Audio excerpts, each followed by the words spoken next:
ఇప్పుడు గైస్ మనం మధ్యాహ్నం అయిపోయింది అనమాట, అందుకే ఇప్పుడు నీళ్ళు పోస్తున్నాం గైస్ మనం.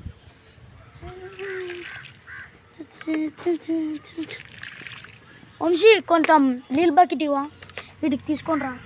పేడ పెట్టింది, నువ్వు పేడ బాగొట్టావాడా? లేదు లావా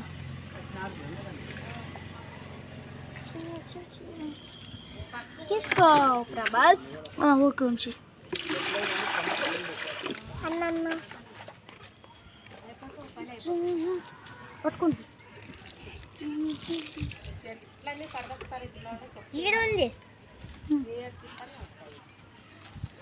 వస్తే బాగుంటుంది. ఇంకా సాలు చెప్తే మీరు ఇంకా 2 చెట్లు ఉంది అంతే గైస్ అయిపోయింది. ఇంకా మనం 4 చెట్టు పోసేస్తాం అన్నమాట.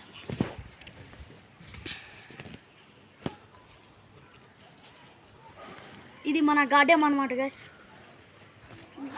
పల్లెటూరులో గార్డెన్లు అంటే చాలా బ్యూటిఫుల్గా ఉంటాయి. మా ఊరు పేరు వచ్చేసి